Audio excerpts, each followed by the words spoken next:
शास्त्र परिचय। भारतीय सनातन आर्ष परंपरा में अनादि काल से जितने भी ज्ञान धाराएं बहती हैं उनका मूल स्रोत वेद ही है। पितृदेव मनुष्याणां वेदश्चक्षुः सनातनम् अशक्यञ्चा प्रमेयञ्चा वेदशास्त्रम इति स्थितिः। केवल मनुष्यों के लिए ही नहीं अपितु पितरों तथा देवों के लिए भी दिव्य दृष्टि वेद ही है, क्योंकि वेद लोक से परे, इंद्रियों से परे अति सूक्ष्म विचारों का प्रतिपादन करता है। साथ ही हम मानवों की भौतिक दृष्टि तात्कालिक एवं संकुचित है। वेदों की तो सनातन तथा विस्तृत दृष्टि है। अनादिकाल से जो वेद विद्यमान है वह आगे अनंत समय तक रहेंगे। अलौकिक, सूक्ष्म से भी सूक्ष्म, अपरिमित ज्ञान राशि वेद के गर्भ में रहती है। जैसे मानव के हाथ, पैर, मुख आदि अंग होते हैं, ठीक उसी प्रकार वेद रूपी पुरुष के भी बहुत से अंग हैं। वेदों का सही ज्ञान प्राप्त करने के लिए पहले वेदों के अंगों का ज्ञान प्राप्त करना आवश्यक है। वेद के 6 अंग हैं: व्याकरण, निरुक्त, ज्योतिष, शिक्षा, छंद और कल्प। शिक्षा व्याकरणं छंदो निरुक्तं ज्योतिषं तथा कल्पश्चेति षडंगानि वेदस्याहुर्मनीषिणः। व्याकरण शास्त्र को वेद पुरुष का मुंह कहा जाता है। निरुक्त शास्त्र को कर्ण, कान, ज्योतिष शास्त्र को नेत्र, आंख, शिक्षा शास्त्र को घ्राण, नाक, छंद शास्त्र को पाद, पैर कहा जाता है। कल्प शास्त्र श्रौत सूत्र, गृह्य सूत्र, धर्म सूत्र, शुल्ब सूत्र भेद से 4 प्रकार के हैं, जो कि वेद पुरुष के पाणी, हाथ कहलाते हैं। जैसे मानव के मन, बुद्धि, प्राण, हृदय आदि अंतरंग होते हैं, वैसे ही वेद रूपी पुरुष के भी अंतरंग हैं। वे अंतरंग दर्शन कहलाते हैं। यह दर्शन 6 हैं: न्याय, वैशेषिक, सांख्य, योग, पूर्व मीमांसा और वेदांत।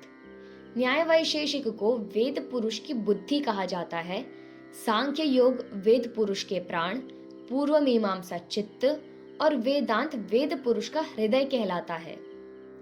हमारे शरीर में कर, पाद, मुख, नेत्र आदि सारे ही अंग आवश्यक हैं। यह सारे अंग परस्पर सहकारी तथा परस्पर सापेक्ष भी हैं। किसी एक भी अंग से अगर कोई रहित है तो वह विकलांग ही कहलाएगा। मन, हृदय, प्राण, बुद्धि आदि अंतरंग के बिना मानव जी भी नहीं सकता। वैसे ही व्याकरण, ज्योतिष, शिक्षा आदि बहिरंग शास्त्र, वेदांत, योग, न्याय आदि अंतरंग शास्त्र आपस में सहकारी हैं। केवल एक ही शास्त्र का अध्ययन करने से प्राप्त ज्ञान अपरिपूर्ण होता है, दृष्टि संकुचित होती है। जैसे कर, पाद आदि अंग परस्पर विरोधी नहीं होते हैं, प्रत्येक अंग अपने अपने कार्य का निर्वहन करने के लिए व्यवस्थित होते हैं, वैसे ही न्याय, व्याकरण, मीमांसा, वेदांत, सांख्य, योग आदि सभी शास्त्र परस्पर विरोधी नहीं हैं, अपितु प्रत्येक शास्त्र का अपना अपना कार्य है। बहुत से शास्त्रों के अध्ययन से प्राप्त ज्ञान ही परिपूर्ण होता है। संकुचित बुद्धि का त्याग कर दृष्टिकोण विशाल हो जाता है। जैसे गंगा, नर्मदा, यमुना, कृष्णा आदि सारी नदियां अलग अलग जगहों से बहते हुए अंत में समुद्र में ही मिलती हैं, ठीक उसी प्रकार व्याकरण, ज्योतिष, न्याय, योग, मीमांसा, वेदांत आदि सभी शास्त्र विभिन्न प्रमेयों का प्रतिपादन करते हुए अंत में एक ही परमार्थ वस्तु पर निगमन करते हैं। नानाविधैरागम मार्ग भेदैः आदिश्यमानाः बहवोऽभ्युपायाः एकत्र ते श्रेयसि संपतन्ति सिन्धौ प्रवाह इव जानवीयाः। जो शब्द राशि मानवों को हित सिखाती है, हित के साधन सिखाती है, अहित से मानवों की रक्षा करती है, वह शब्द राशि शास्त्र कहलाती है। शास्ति त्रायते च इति शास्त्रम। यशास्ति वह क्लेश रिपून शेषान् संत्रायते दुर्गतितो भवाच्च तच्छासनात् त्राणगुणाच्च शास्त्रम् प्रवृत्तिर्वा निवृत्तिर्वा नित्येन कृतकेन वा पुंसां येनोपदिश्येत तच्छास्त्रम् अभिधीयते।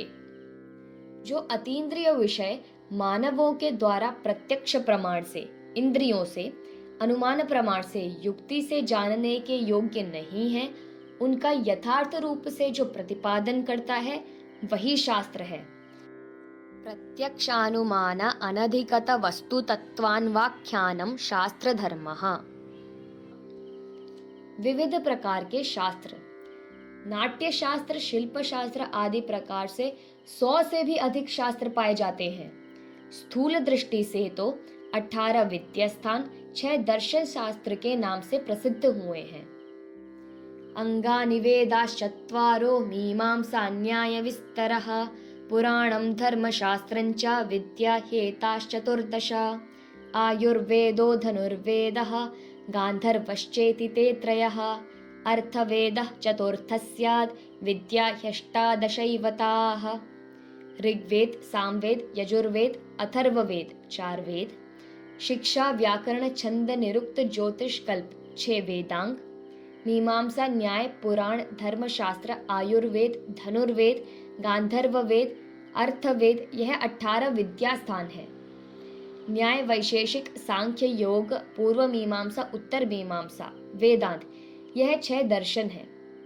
इस लोक में मानवों की हित प्राप्ति के लिए, कल्याण के लिए शास्त्र सबका उपदेश करते हैं, तथापि दुखमय संसार से मानवों के लिए मोक्ष ही सभी दर्शनों का मुख्य उद्देश्य है।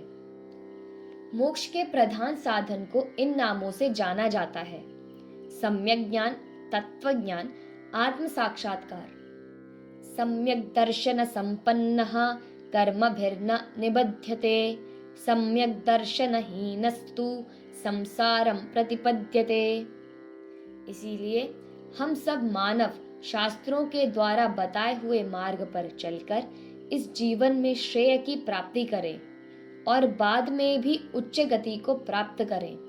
श्रीमद् भगवद गीता में भी भगवान श्री कृष्ण ने आदेश किया है कि यशास्त्रं विधिमुत्सृज्य वर्तते कामकारतः न स सिद्धिमवाप्नोति न सुखम न परांगतिम तस्मात् शास्त्रं प्रमाणन्ते कार्याकार्य व्यवस्थितौ। भारतीय सनातन शास्त्र विद्या सकल लोक के लिए कल्याणकारी है। संपूर्ण लोक के हित तथा उद्धार के लिए इस भूमि पर प्राचीन महर्षियों द्वारा शास्त्र का प्रवर्तन किया गया है।